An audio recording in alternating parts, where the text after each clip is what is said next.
রকে আড্ডা, করে মাঠে আড্ডা, কফি হাউস আড্ডা, ইউথ আড্ডা, পিওর আড্ডা, খোলা মেলা আড্ডা, মন ভালো করা আড্ডা। ইউথ আড্ডা, ইউথ আড্ডা, ইউথ আড্ডা। লেখাপড়া, খেলাধুলা সবকিছুতে থাকি আমরা, সব কুল আর সবকেও রাখি। পঞ্চকবি মনে রেখে বাংলা ব্যঙ্গ শুনি, বাড়িয়ে দিলে হাত আমরা বন্ধু হতে জানি। ইউথ আড্ডা, ইউথ আড্ডা, ইউথ আড্ডা, ইউথ আড্ডা, ইউথ আড্ডা। নমস্কার, আমার নাম শুভ্রজিৎ গাঙ্গুলি। আমি একজন প্রবাসী বাঙালি। প্রবাসী বাঙালি জানেন তো কি হয়? হ্যাঁ, মানে বাঙালি যে বাংলায় বড় হয়নি, বাইরে বড় হয়েছে। আমি বড় হয়েছি ধানবাদে, স্পেসিফিক্যালি বললে ধানবাদ ওয়াসেপুরে। আগেই হাসছে, ওয়াসেপুর শুনলেই হাসি পাচ্ছে। বুঝলাম না এটা অ্যাপ্রিসিয়েশন না জাজমেন্ট। ওয়াসেপুরে বড় হয়েছি আমি। কালচারটা আমাদের ওখানে একটু আলাদা। আমাদের ওখানে ইংরেজি পড়ে না, আর আমার বাংলাটা তার জন্য একটু অবাঙালির টান আছে। মানে আমার বাংলাটা না অনেকটা বাপিলের হিন্দির মতো, এরকম একটা ব্যাপার আছে আমার। তো আমাদের কালচারটা সম্পূর্ণ আলাদা ওখানে। আমাদের ওখানে settlement is equal to marriage. আপনি যদি বিবাহ যদি আপনার না হয়ে থাকে, আপনার যদি বিয়ে হয়নি, ইউ আর নট সেটেল। সমাজ খুব প্রেশার দেয় সেটেল হওয়ার জন্য। তো এই প্রেশারে আমি সেটেল হয়ে গেছি। হ্যাঁ, বিশ্বাস করুন প্রথম 2-3 বছর খুব ভালো লেগেছে, কিন্তু বেশ বেশ এনজয়। তারপরে বাড়ির লোক একটা প্রেশার দেয়, জানেন তো কোন প্রেশার? আমার মা বলছে আমি আমার নাতির মুখ না দেখে মরবো না। আমি বললাম বেঁচে থাকো, কেন মরবে? আর ধরো তুমি তোমার নাতির মুখ দেখলে আর মরে গেলে, রেস্ট অফ দ্য লাইফ আমার ছেলেকে সবাই পানতি বলবে, তাই না? আমার ছেলে অনলাইন অফলাইন দুটো জায়গাতেই ট্রোল। অদ্ভুত ব্যাপার। আমার বাড়ির সামনে একটা স্টেশন আছে, আমরা ট্রেনে যাতায়াত করি, এয়ারপোর্ট নেই ধান। চেষ্টা করেছিল, ওয়াসেপুরের পাশেই বানিয়েছিল, ওখানকার লোকগুলো সব লাইট টাইট খুলে নিয়ে গেছে। পাইলট বলছে ল্যান্ড তো করিয়ে দেবো, কিন্তু দেখতে পাচ্ছি না কিছু, বন্ধ করে দিয়েছে এয়ারপোর্ট। তো ওখানে ট্রেন চলে, আর এয়ারপোর্ট গিয়ে লাভ কি? ফ্লাইট উঠছে কোথায়? দেখছেন তো ফ্লাইটের কি অবস্থা। আর এয়ারপোর্টে ঢুকলে একটা লম্বা লিস্ট থাকে যে কি কি জিনিস নিয়ে যাওয়া বারণ। দেখেছেন তো, লম্বা লিস্ট থাকে। লিস্টে প্রথম নাম তীরধনুক। তীরধনুক কেন নিয়ে যাবে? আমার বউ কিডন্যাপ হয়নি, আমার ফ্লাইট শ্রীলঙ্কার নয়, আমার ফ্লাইটের নাম পুষ্পকও নয়, আমি কেন নিয়ে যাব তীরধনুক? এখানে কলকাতাতেও দেখেছি, আবার মেট্রোতে লেখা আছে টিকিট ছাড়া যাত্রা করবেন না। কেউ নিনজা টেকনিকটা আমায় বল ভাই, আমিও করতে চাই। এই সব কিছু দেখে সামনে স্টেশন থেকে ট্রেন ধরেই আমি কলকাতা আসি। ছোট্ট স্টেশন, একজনই আছে ওখানে যে স্টেশন মাস্টার, যে গেট খোলে, যে টিকিট দেয়, যে পটি পরিষ্কার করে, উনি একজন। বোঝা যাচ্ছে রেলে কত ভ্যাকেন্সি। উনি একজন আছেন, তো ওনার ভয়েসে না ওই আওয়াজে ওই ফ্রাস্ট্রেশনটা শোনা যায়। ইম্পর্টেন্ট অ্যানাউন্সমেন্ট, প্ল্যাটফর্ম লাইন থেকে থ্রু ট্রেন যাবে, দূরত্ব বজায় রাখুন, খুব ইম্পর্টেন্ট, খুবই ইম্পর্টেন্ট। কাকু আপনার কনভিন্সিং এর জন্য আপনাকে দুবার বলবে। আমার পাশে একজন কাকু থাকতেন, এই জন্য বলছি উনি আর নেই। উনি প্রত্যেক দিন প্ল্যাটফর্মে পরিষ্কার হতে যেতেন সকাল সকাল। একটা জল রেখে বসেছেন, অ্যানাউন্সমেন্ট প্ল্যাটফর্ম। উনি ভাবছেন ওনাকে হেল্প করছে কেউ প্রেশারের জন্য। ট্রেন এলো, কেটে গেল। সন্ধ্যেবেলায় কাকিমাকে গিয়ে জিজ্ঞাসা করলাম কি করে মারা গেলেন কাকু? পটি করতে করতে বাবা। প্রত্যেকদিন হাত দিয়ে ধুতেন, সেদিন জীবন থেকে হাত ধুয়ে ফেললেন। কি মানে এইসব দেখে আই শিফটেড টু কলকাতা। আমি কলকাতায় চলে এসেছি। আর অবাঙালিরা বাঙালিদেরকে কুড়ে বলে, লেজি। আপনি যদি অন্য স্টেটে যাবেন না, দেখবেন বাঙালিদেরকে বলবে যে এরা প্রচণ্ড লেজি, বাঙালিরা কাজ করতে চায় না। কথায় কথায় বাঙালিরা আন্দোলন করে, কাজ করতে চায় না। আমরা লেজি নই রে বাবা, আমরা অটো পাই না টাইমে। কলকাতায় এসে আমি দেখেছি লম্বা লাইন অটোর। আমি থাকি একটা জায়গায়, সেই জায়গাটার নাম কবরডাঙ্গা, টালিগঞ্জ থেকে 4 কিলোমিটার দূর। টালিগঞ্জ থেকে অটো ছাড়ে, লম্বা লম্বা লাইন, বিশাল লম্বা লাইন। আমি কবরডাঙ্গার লাইনে দাঁড়িয়েছি, লাইনটা 6 কিলোমিটারের। আমি কবরডাঙ্গা পেরিয়ে গেছি। মা ফোন করছে, কোথায় আছিস? আমি বললাম আজকে দেরি হবে। বলছে না, ব্যালকনি থেকে দেখা যাচ্ছে তোকে, চলে আয়। ভাবতে পারছেন ব্যাপারটা? অটো এলো, সেই অটোতে তো বেসিক্যালি কজন বসায়? পেছনে 3 জন, সামনে 1 জন, 4 জন, আর ড্রাইভারকে নিয়ে 5, তাই তো? এটাই মানে সেফ। সেদিন অটোতে অলরেডি 8 জন ছিল। আমাকে বলছে এসো, কবরডাঙ্গা যাবে? আমি ডাঙ্গাটা সরিয়ে দাও, কবরে যাওয়ার প্রস্তুতি নিচ্ছ তুমি। বলছে না তুমি বসো। আমি কোথায় বসবো? বলছে এইখানে। আমি ওর কোলে বসে পড়ব, ড্রাইভারের। ও যতবার লেফট টার্ন নিচ্ছে হ্যান্ডেলটা এখানে লাগছে। আমার এখানে 6 প্যাক অ্যাবস হয়ে গেছে, অটোমেটিক একদম। আমরা অটোতে যাচ্ছি, খুব ভাল লাগছে। আমি কষ্ট করে ফোন বার করে ফেসবুকে স্ট্যাটাস দিয়ে দিলাম, ফিলিং অ্যাডভেঞ্চারাস উইথ অটোওয়ালা দাদা অ্যান্ড 5 আদার্স। অক্ষয় কুমার স্ট্যাটাসটা লাইক করল আর নিচে লিখলো হিরোগিরি অটো চালানে মেন। এইভাবে বলে ও বলেছে হিরোগিরি অটো চালানে মেন। একটু দূরে গিয়ে আমি অটোওয়ালাকে বললাম দাঁড়াও, আমি বাঁচতে চাই দাদা, আমি বাঁচতে চাই, তুমি দাঁড়াও, আমাকে নামিয়ে দাও। আমি নামলাম, আমাকে তো বাড়ি পৌঁছতে হবে। আমি পকেট থেকে ফোন বার করে আমি বুক করলাম র্যাপিডো। আপনারা ব্যবহার করেন হয়তো র্যাপিডো, বাইক ট্যাক্সি। দেখলাম মহেশ 10 মিনিটে আমাকে পিক করতে আসছে। তো আগামী আধ ঘন্টা অবধি 10 মিনিটই ছিল সেটা। আমি মহেশকে ফোন করলাম, আমি বললাম হ্যাঁ মহেশ। বলছে আপনি কে? আমি কাস্টমার। বলছে ওই কাজটা আমি ছেড়ে দিয়েছি। কেটে দিল আর ট্রান্সফার করে দিল সুরেশের কাছে। মহেশের ভাই হয়তো সুরেশ 5 মিনিট দূরত্বে আছে। আমি বাহ, এবার হয়তো সুরেশ আসবে। দেখছি 5 থেকে 4, 4 থেকে 3, 3 থেকে 2। সুরেশ আর আমার মাঝে দূরত্বটা কমছে আস্তে আস্তে, আর আমি অত এক্সাইটেড। রোগা পিটকি একটা মাল, ও পিলিয়নের হেলমেট আমায় দিল এগিয়ে।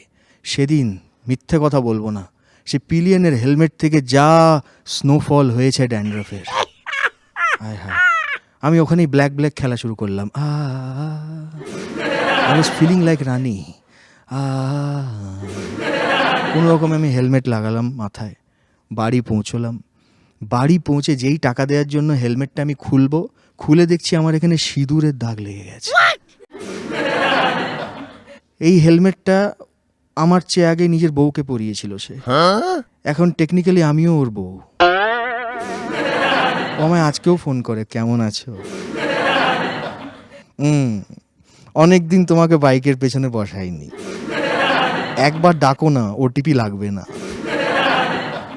বুঝতে পারছো? আরে অদ্ভুত ব্যাপার। কিন্তু হ্যাঁ, কলকাতা শহর আমার খুব ভালো লাগে। আমি বাই প্রফেশন আমি একজন টিচার, একটা কলেজে পড়াই। আমি স্পেসিফিক্যালি জেনজিকে পড়াই, জেনারেশন জি যেটাকে বলি আমরা। খুব কনফিডেন্ট একটা জেনারেশন, দারুণ জেনারেশন। এই রিসেন্টলি পরীক্ষা হলো, তো আমি এত পড়াশোনা করে 3 ঘন্টা ধরে বাচ্চাদেরকে হিসু করতে পাঠাচ্ছিলাম, ইনভিজিলেশন করছিলাম। 2 মিনিট পর বাচ্চারা হাত তুলে বলছে আমি হিসু করতে যাবো। পরেরটা বলছে আমি আগে বলেছিলাম। বাহ, এই মুখস্থটা করলে ইউপিএসসি বার করতে পারে। সুন্দর ব্যাপার। হ্যাঁ, এদের খাতাগুলো দেখার মতো হয়। কিন্তু একটা নর্মাল প্রশ্ন আমি করেছি, প্রশ্নের উত্তরে লিখেছে সাইয়ারা তু তো বদলা নেই, মৌসম জরা সা রুঠা হুয়া। আমার বাকি কলিগসরা সিরিয়াসলি খাতা চেক করছে, আমি ওখানে সাইয়ারা তু তো, কি করছিস, ডিস্টার্ব করছিস কেন? লিখেছে and I have to comment, আমাকে কমেন্ট করতে হবে এখানে। আমি কি কমেন্ট করবো? ও মুখরাটা লিখেছে, তুই অন্তরাটা লিখে দে। আমিও তখন শুরু করে দিলাম, হাই मैं मर ही जावा जो तुझको ना पावा। Thank you, that's been my time. You been a lovely audience, thank you so much. আশা করি হয়ে গেছে।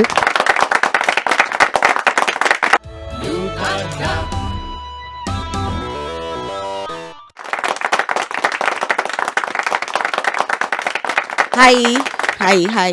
তো আমার নাম শ্বেতা, ওকে। আর খুব ভালো লাগছে যে স্ট্যান্ড আপ কমেডি নিয়ে কাজ হচ্ছে, একটা কৌতূহল আছে, লোকে স্বীকৃতি দিচ্ছে, ভালো লাগছে।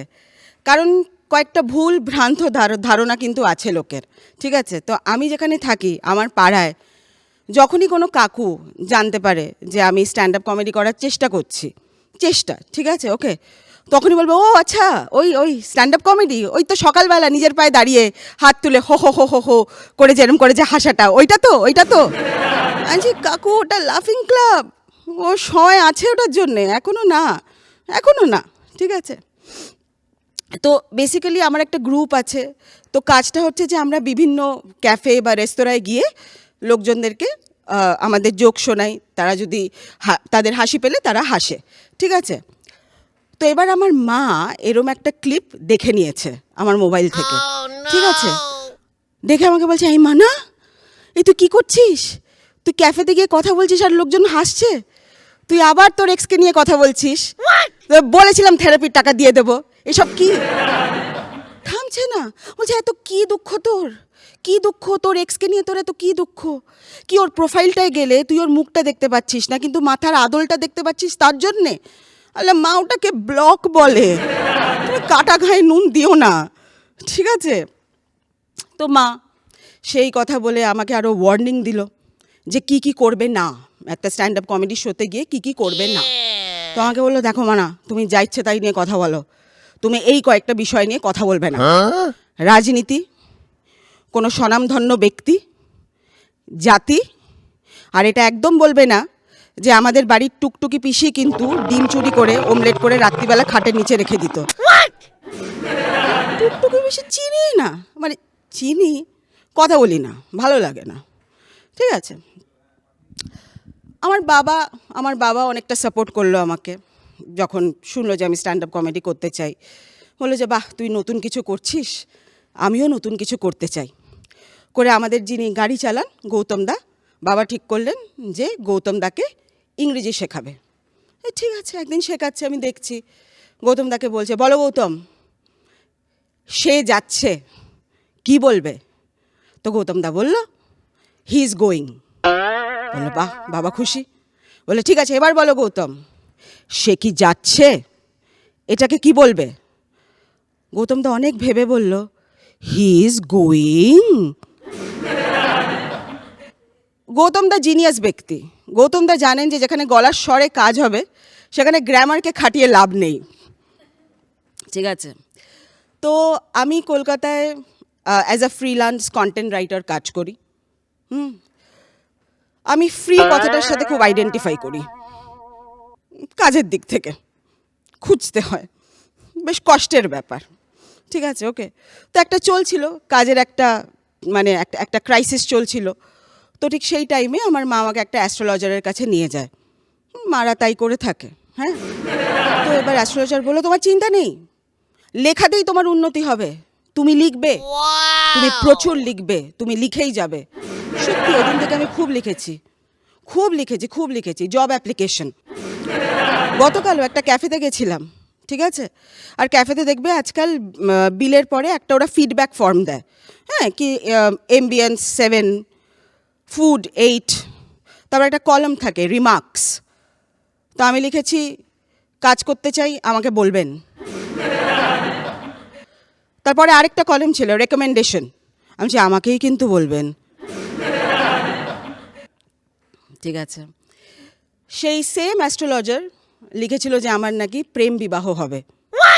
হ্যাঁ, প্রেম বিবাহ, আমি সিঙ্গেল, কিন্তু মানে প্রেম আর বিবাহর মধ্যে অনেকটা গ্যাপ দিয়ে দিয়েছিলেন।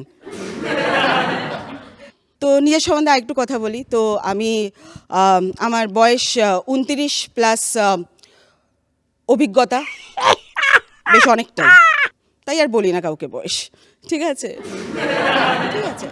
আর আমাদের যে সোসাইটি, আমার আত্মীয় স্বজন, তারা যখন জানে যে আমার চাকরি বাকরি আছে কিন্তু আমি সিঙ্গেল, আমাকে একটা খুব মিষ্টি ডাকনাম দিয়েছে, মিষ্টি, এরকম।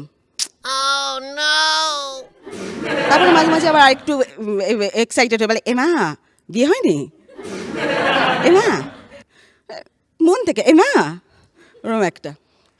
তো হয়নি, এখন কি করা যাবে, ঠিক আছে। তো সবাই এখন আমার বিয়ে নিয়ে বেশ তোড়জোড় করে উঠেছে, মানে আমার যে বিবাহিতা বন্ধুরা, তারা সব থেকে মানে বড় আমার জীবনকে শেষ করে দিচ্ছে। তো তারা আমাকে বলছে যে ঠিক আছে, তুই না হয় অ্যারেঞ্জ ম্যারেজ করবি না, এসব করবি না, তুই একটা ডেটিং অ্যাপে তো যা, ওখান থেকে তো কাউকে পেতে পারিস। ডেটিং অ্যাপ তোমরা ইউজ করেছো কেউ? ঠিক আছে, বলবে না, বুঝে নিলাম, ঠিক আছে, বুঝে নিলাম। তো আমি ডেটিং অ্যাপ ইউজ করেছি, ঠিক আছে, ভালোবাসা ছাড়া সব আছে, হ্যাঁ, ঠিক আছে। আর সবাই বলে যে ডেটিং অ্যাপে গেলে পরে ওখানে নাকি তুমি তোমার সোলমেট পাবে, সোলমেট। আমি ছিলাম বেশ 4-5 মাস, আমি সোলমেট পাইনি। আমি পেয়েছি আমার ব্যাচমেটকে, আমার টিউশন মেটকে।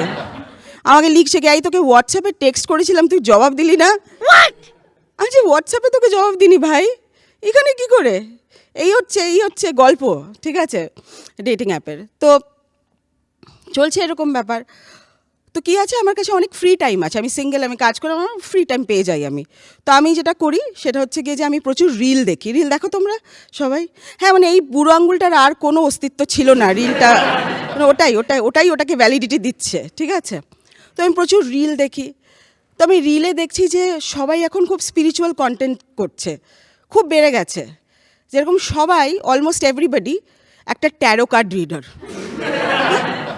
আমার আমার মানে আমি সম্মান জানাই সেই ট্যারো কার্ড রিডিংকে, যারা জানে, যারা ঠিক করে করতে পারে, সত্যি খুব মানে আমি একদম সম্মান দিই। কিন্তু এমন একজন যে সকালে নিজের চাকরি হারিয়েছে আর বিকেলের মধ্যে সে একটা ট্যারো কার্ড রিডার হয়ে গেছে কারণ ইউনিভার্স তাকে সেটা বলেছে, এটা একটু বাড়াবাড়ি হয়ে গেল, ঠিক আছে। আমি 2 দিন আগে দেখছি আমার পাড়ার ঝুম্পা কাকিমা ট্যারো কার্ড রিডিং করছে। হ্যাঁ, একটা কার্ড আছে, দ্য সান, ওটাকে নিয়ে লোকে দেখিয়ে বলছে যে আপনার জীবনে ভিটামিন ডি এর অভাব, আপনি সূর্যের তাপ নিন। বলছি কাকিমাটা তুমি কি বলছো? বলে কি ট্যারো কার্ড রিডিং, তো কার্ড দেখে যা মনে হয় বলতে হয়। কাকিমা ট্যারো কার্ড রিডিংকে দেখে বলো প্রতিযোগিতা ভেবে নিয়েছে, জাস্ট। তো এবার এই ট্যারো কার্ড রিডারের একটা গল্প বলি। সেটা হচ্ছে যে এই যারা এরা রিডিং করে তারা না মোস্টলি ফ্রি বসে আছে, ঠিক আছে। আপনি ওদের কমেন্টে যদি একটা হাই লিখে দেন, ওরা আপনার ইনবক্সে পৌঁছে যাবে কি নিজের ভবিষ্যৎ জানো 999 প্লাস জিএসটি। আর আমি ভাবলাম ভবিষ্যৎ যদি এত কমে জানা যায় তাহলে ভবিষ্যৎ বানাবো কেন? জানি 999 প্লাস জিএসটি, ওইটুকু সেভিংস তো আমার কাছে আছে, মানে বাবার পকেট থেকে আমি নিয়েছি, হ্যাবিটটা আমি মেনটেন রেখেছি এখনো। তো আমি এরকম করে না একজনকে হাই লিখে দিয়েছি, ঠিক আছে। সে আমার ইনবক্সে পৌঁছে গেছে ইনস্টাগ্রামে, আমাকে বলছে শ্বেতা একটু ওপেন মাইন্ডেড হতে হবে, এত জাজ করলে চলবে না, প্রেম তোমার জীবনে আসবে, তুমি পাবে, তোমার সাথীকে তুমি খুঁজে পাবে। এবার যেই এই কথাটা বলেছে ইনস্টাগ্রামে আমি দেখলাম একটা আমার নোটিফিকেশন এসছে, একজন আমাকে ফলো করেছে, তার নাম কেভিন স্মিথ। ওয়াও, বিদেশি প্রোফাইল, আলাদাই মজা, ঠিক আছে। আমি প্রোফাইলটা দেখলাম, তো ওখানে লেখা আছে কেভিন স্মিথ, অস্ট্রেলিয়া, পাইলট। আমি বললাম গোল্ড ডিগারটা তাহলে হওয়াই যাক, দেরি কেন, ঠিক আছে। তো আমি গিয়ে কথাবার্তা চালু করার আগে আমি একটু প্রোফাইলটা ভালো করে দেখলাম। আমি দেখলাম কেভিনের মানে 0 ফলোয়ার্স, 0 পোস্টস, আর 50 জনকে ফলো করে রেখেছে, তার মধ্যে 40 জন আমার বন্ধু, ঠিক আছে। আমি বললাম তুমি আমাকে ভালোবাসা আর ভালোবাসার মানে আতঙ্ক দুটোই দিচ্ছ কেভিন, বাট তাও কথা বলি তোমার সাথে একটু। তো আমি লিখেছি কেভিনকে হাই, কেভিন লিখেছে হাই। আর আমি কেভিন তাড়াতাড়ি, 30-এর ঘরে পা চলে গেছে আর সময় নেই, একটু তাড়াতাড়ি, ঠিক আছে। তো ওই হাইতেই চলে আসে। আলাম কেভিন নিজের সম্বন্ধে কিছু বলো, তুমি কে, ঠিক আছে বলো। তো কেভিন বলছে I cabin CABIN, pilot PAILOT, interesting person, talk. আলাম না না না না না, হিসেব মিলছে না, তুমি বেকার, বাপি মণ্ডল, 16 চণ্ডীতলা লেন, ব্লক। আমরা করে দিয়েছি। যাই হোক, আপনারা দেখেন, বাংলা সিরিয়াল দেখেন, সরাসরি কেউ বলে না, যাই হোক। আমি প্রক্সি ওয়াচার বলতে ধরুন আমি আমার ঘর থেকে বেরোচ্ছি, আমার মা দেখছে, ওইটুকুই আমার যা দেখা। তো কিছুদিন আগে আমার কাজ ছিল না, ঠিক আছে, তো আমি অনেকটা ফ্রি বসেছিলাম, তো আমি দেখছিলাম সিরিয়াল, ঠিক আছে। আমি দেখলাম বাংলা যেই অলৌকিক সেকশনটা, ঠিক আছে, সেটা মানে গল্পের গরু গাছে ওঠা তো পরের ব্যাপার, আরে গল্পের গরুটা থাক, নেই। আমি একটা অলৌকিক জনরার একটা সিরিয়াল দেখছিলাম, সিরিয়ালটার নাম বলছি না, বাট এটা একটা ডাইনিকে নিয়ে, ঠিক আছে, একটা ডাইনিকে নিয়ে। সে অনেক যুগ আগের, অনেক পুরনো একজন মহিলা, যার প্রচণ্ড সুপার পাওয়ার্স আছে, সে ফিরে এসছে, তার সাথে ভুল হয়েছিল, সে ফিরে এসছে একটা প্রতিশোধ নেওয়ার জন্যে। এই হচ্ছে গল্পের প্লট। এবার আপনি একটু নামকরণটা ভাবুন, মানে আমি অ্যাজ আ বাঙালি আমার লিটারেচারকে নিয়ে ভীষণ প্রাউড। আমরা মণিহারার মতন গল্প পড়েছি, রাইট? ঠিক আছে, সেখানে সিরিয়ালে আমার এক্সপেকটেশন হাই, কিন্তু ঠিক আছে, এই যে এই ডাইনিটির কথা বলছি, তার কম করে হলেও 40 থেকে 50 হাজার বছর বয়স, মানে ওই প্রাচীন। তাহলে আমরা কিরকম নাম এক্সপেক্ট করব বলুন? পারমিতা, চারুলতা, ঠিক আছে, হয় একটু মডেলই ধরলাম, সুস্মিতা, শনায়া, মানে মানে ডাইনি কম, টিকটকার বেশি, ঠিক আছে, ওকে। তো ঠিক আছে, দেখছে এরকম। তো এবং ওদের যে যখন এন্ট্রি মারছে, মানে এগেন অ্যাজ আ বাঙালি আমি এত সুন্দর গল্প পড়েছি, যখন বলছে যে এই সিরিয়ালটা এই এই এই সময়, এই দিনকে অমুক সময় এটাকে এয়ার করা হবে, বলছে সে মোহিনী, সে পিশাচিনী, সে আসছে, শনায়া শনায়া শনায়া। কি দেখিনি। একটু হিন্দি সিনেমার কথা বলি, ঠিক আছে, লজিক ওরাও মানছে না, ওরাও ভালো কাজ করছে না, ঠিক আছে। আপনারা হিন্দি সিনেমা দেখেন না তো? মানে হ্যাঁ, আমি অল্প একটু আমার গান ভালো লাগে, ঠিক আছে, আমি খুব একটা দেখি না হিন্দি সিনেমা। 2020-তে যখন করোনা এসেছিলো, অনেকটা ফ্রি টাইম ছিল, আমি ভাবলাম একটু দেখি যদি কিছু উইমেন এম্পাওয়ারমেন্ট টাইপ মুভি পেতে পারি, কারণ আমি নিজে খুব ভালনারেবল একজন মহিলা। তো আমি কোনো যদি এরকম একটা স্ট্রং ক্যারেক্টার, ওরকম যদি কোনো মুভি পাই, দেখে মজা আসবে। তো আমি গুগলে টাইপ করেছি যে strong character women movie 2020 Bollywood. Google জবাব দিয়ে দিয়েছে রেস 3 ডেজি শাহ। মানে বুঝতে পারছেন তো কার কথা বলছি? যে মানে পপুলার হয়ে গেছিলো একটা ডায়লগে, যে our business is our business, none of your business. হ্যাঁ, মানে বলতে আমার ব্যবসা, তোমার কোনো ব্যবসা না, ঠিক আছে। মানে তুমি চিন্তা করো, একটা সেন্টেন্সে বিজনেস কথাটাকে 3 বার ইউজ করেছে, যাতে তুমি ভাবো ওর বিজনেস আছে। আমি একটা কন্টেন্ট রাইটার, আমার ওখানে স্প্যাম দেখার কথা, 3 বার ইউজ করেছে একটা কথা। আমি দেখলাম কনফিডেন্স, বললাম এই কনফিডেন্সটা আমার চাই, ঠিক আছে। তো তার জন্য আমি একটা খুব অবভিয়াস চয়েস করলাম, আমি চলে গেলাম ওটিটি প্ল্যাটফর্মে। সত্যি কথা বলছি, সত্যি কথা, ওকে। ওটিটি প্ল্যাটফর্মে রেস 1 আছে, রেস 2 আছে, রেস 3 নেই। আমি শকড। ওদিক থেকে যে যার ডায়লগ ডেজি শাহ, শকড। ও নেটফ্লিক্সকে লিখেছে যে কেন রেস 3 নেই কেন তোমার প্ল্যাটফর্মে? তো রেস 3 বলছে যে our business is our business, none of your business. Alright, that's been my time. আপনারা খুব ভালো একটা audience, thank you so much, thank you so much.